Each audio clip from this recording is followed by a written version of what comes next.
Hey guys, what's up? This is Stephanie. Welcome back to my channel. So in the video today, I'm going to discuss a question that was asked by a pre-PA student, and hopefully this video is helpful for you guys. So hopefully this video is helpful specifically for those of you who are wanting to pursue the physician assistant career, are wanting to apply to PA school, just graduated from high school, or about to apply to universities, colleges, and are wondering about just what prerequisites you should take, also what you should major in, and I will be answering these questions in this video. Before I start the video, I do want to state that this is just based on my experience applying to PA school, my experience going through PA school, and also just my opinions. So these are just going to be my opinions and just based on my experience. A little bit about me. I am currently a physician assistant. I graduated months ago, and I am currently a PA resident in critical care medicine. So that is just a little bit about me. I attended PA school in the year of 2018, and I graduated from my university in the year of 2016, and I graduated from PA school in 2020 of December. So let's get into it. So when I graduated from high school, I didn't know what I wanted to do. I knew that I wanted to pursue something in medicine, whether it was dentistry, nursing, even medical school. This was before me learning anything about mid-level providers, before learning anything about nurse practitioners or PAs. I didn't know anything about that. And so I knew that I wanted to do something in medicine. So what I did is that, of course, I ensured that I started getting my basics, and I attended a college. So I attended a community college just because it was less expensive. I didn't have the luxury, of course, of attending a university. So I attended a community college. It was less expensive. I was provided financial aid, and then the majority of it I was able to pay out of pocket since it was community college and it was very inexpensive. So I attended community college, and then I started working at a hospital, and I worked in the ER. And this is where I learned about PAs, physician assistants, nurse practitioners, so your mid-level providers, and I was in love with the career. And so I decided to pursue PA. And so what I did is that I finished, of course, my prerequisite classes, and then I applied to PA school. So I attended community college for 2 years. I did my basics in community college. I also took my anatomy and physiology 1 and 2. I also took my biology classes, and I took my microbiology classes. Now my upper level courses, that's where I went to a university, and I finished my last 2 years, and that's where I did my remainder of the prerequisites. So that's where I did like my OChem, I did my biochemistry, I did genetics. I know some universities and PA programs do require genetics as a prerequisite. And then of course that's where I completed my other biology classes. I graduated with a bachelor's of science and biology, and I minored in psychiatry. And then after that, the year of 2017, I applied to PA school. I was not accepted, so then I applied again, and thankfully I was accepted through the second round when I applied to PA school, and I was accepted in my state, and I was very, very happy about that because I didn't have to travel outside of state. I was able to attend in-state. And then of course, one of the good things about attending a school or university, a program that is within your state, is that you don't have to pay out-of-state tuition, and that's definitely cuts the price in regards to tuition. So I was very thankful in regards to that. So prerequisites that I took. So I took anatomy and physiology 1 and 2. Like I said, I took that as an undergrad, so I took that in my community college. Thankfully, the university I applied to did accept those classes. One thing I do have to say is that whenever you're researching the program that you are applying to, ensure that you research in regards to what prerequisites they want, they require, and where they accept them from. I know some programs, when I was researching them, they did state that they only accepted prerequisites that were done at a university level, etc. And so, for example, those programs I didn't apply to because I had completed anatomy and physiology 1 and 2 at a community college. So I completed anatomy and physiology 1 and 2 at community college. I did biology also at community college. I did microbiology also at a community college. Genetics I did at a university. I did biochemistry and OChem also at a university level. general chemistry, I did it at a community college. And then also at a university level, other prerequisites that I took were, of course, like I said, genetics, and then other science classes also. The reason why I decided to graduate with a bachelor's in biology was because I really like biology, I really like science, and I felt like this degree was going to better prepare me for PA school, and I think it did. I was able to take a lot of science classes, specifically like my psychiatry minor. I did a lot of psychiatry classes, and those definitely helped me in PA school. Why? Because during PA school, you have a block where it's psychiatry. In addition to that, during your clinical rotations, one of the rotations that is mandated by the NCCPA to be completed by a PA program in order for you to be licensed as a physician assistant to practice in the US is a psychiatry rotation. So you're gonna have an entire month, or depending on how long your rotations are in your program, you're gonna be there rotating for that amount of time, 4, 5, 6 weeks in psychiatry. In addition to that, you're gonna be taking an exam at the end of that rotation in psychiatry. And so I felt like the minor in psychiatry definitely helped me out in regards to my psychiatry block during my didactic year, and then also during clinical year of PA school. And then biology, definitely my genetics class was very beneficial for me, because in PA school, there's a lot of things we need to understand in regards to genetics. For example, diseases that are autosomal dominant, right? Autosomal recessive, etc.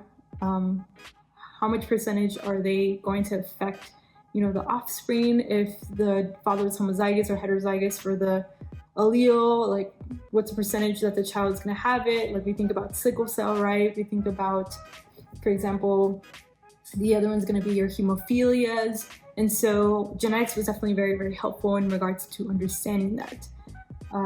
Other prerequisite classes that I took parasitology, and I loved that class. It definitely helped me out a lot in PA school, because in PA school you have a block also for infectious diseases, and then also for your gastrointestinal, you go through a lot of parasitic diseases. But that class definitely helped me out a lot for PA school, and I think it's what kind of burned that desire for one to learn more about infectious diseases. And so I definitely recommend, if you can, if your school offers it, parasitology. I loved it, definitely helped me out a lot in PA school. I had a little bit of a higher edge in comparison to some of my classmates that had not taken a parasitology course in regards to diseases that were transmitted by parasites. For example, malaria, right, is one of them. And so I really liked that class. Another one that I took as a prerequisite was biology of disease vectors. I know it sounds really weird, but this is where we kind of learn about those insects, right? Those animals that can transmit diseases to humans. Right now, we're going through the COVID-19 pandemic, right? They are thinking that maybe it was passed on from bats to humans, right? Malaria, mosquitoes, transmitted by mosquitoes. So this is what this class was about. Just learning how these diseases are transmitted by what vectors, what insects, what animals. We think about also zoonotic diseases, right, in Africa. There's so many, filariasis, etc. So this is where this class came into play in regards to this. And once again, this class really helped me out also in PA school, understanding malaria, right, tapeworms, understanding like some of your diseases that are transmitted by ticks, right, Lyme disease, Rocky Mountain spotted fever, etc. So I really enjoyed that class, and I think it really prepared me for PA school. So once again, that was parasitology, genetics, that was biology of disease vectors. Another class that I also took was animal physiology. I could have taken another class, but I just wanted to learn about animals. I thought it was pretty interesting. So that was another class that I took. I also took ecology, which was very necessary just for my university. And then of course microbiology. I took biology 1 and 2. I took OChem 1 and 2. I took Gen Chem 1 and 2.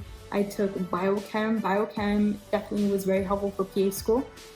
And I probably say this throughout all my videos, but during my rotation, in my emergency medicine rotation, my clinical year, my doctor, that was my attending doctor at the time, he was my preceptor, he actually wanted me to know the lactic acid pathway, and it had been a while since I had taken biochemistry, so remember I had to go home and relearn that entire lactic acid pathway, because just biochemistry is really important, right?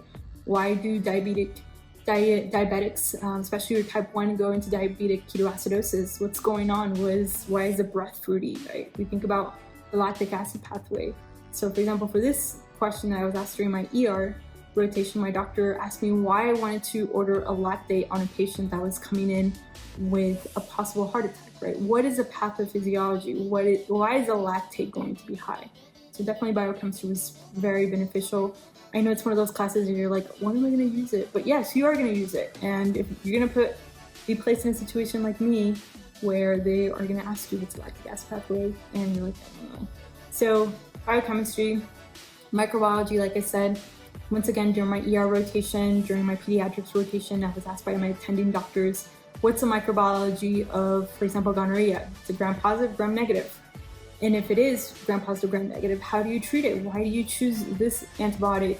How is this antibiotic going to affect this bacteria? What's the difference between gram-negative and gram-positive whenever you stain them?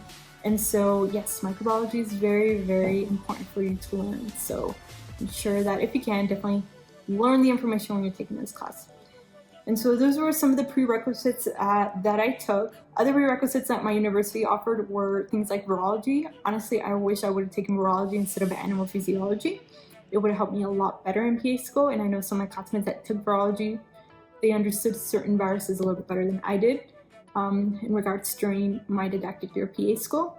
But if you can, and this is just my bias, for PA school, you know, there's not really a specific degree that you need in order to apply to PA school. I know certain programs do require certain ones, like anything in science, but I know some of my classmates that majored in business and they were top of the class. I know some other classmates that did respiratory therapy, right? One of my really good friends from PA school, she's a nutritionist. I have another one that was a lab tech. And so you really don't have to major in biology. Physical therapist was another one. You can do whatever you want to do, just ensuring that you complete your prerequisites that the university requires. But just my bias, I really recommend, if you can, maybe something in science, like biology. I had another classmate that did neurology. That's what she, neurosciences, I apologize. That's what she majored in, and she did really well during like didactic year during a neurology block. Psychiatry is fine too, depending on what your interest is in. But if you can, definitely maybe do something in biology, because in biology you have choices, like I said, where you can take science classes like virology, right? Parasitology, maybe advanced microbiology, advanced genetics, bio 1 and 2. And so those are just the classes that I took for before applying to PA school. So hopefully this video is helpful and it kind of guides you on what to do. Another thing is, I know some of you, like I'm first generation, so I know I didn't know anything about school, colleges, universities, or anything like that. If you can't afford university and in the program that you're applying to does accept certain classes from your community college, then definitely do community college. Right? The good thing about me is that when I attended PA school, and when I started PA school, I had 0 loans. And the reason why was because I had attended community college, which is fairly inexpensive, and I went to university, it was fairly inexpensive also. And so I was able to pay everything out of pocket while I was working and not have to worry about adding on to my loans. So when I started PA school, I had 0 debt. And when I graduated PA school, the only debt I have is just the debt from PA school. And so that's just my experience and my opinion. I know some other individuals may have a different opinion or experience, but hopefully this video is helpful. If you guys have any questions, feel free to message me or contact me below. I will try to get back to you as soon as I can. Being that I am in a residency, I work a lot, and sometimes I just don't have time to check my messages, but I can assure I will get back to you. All right, guys, thanks for watching my video. Take care, and I'll talk to you later.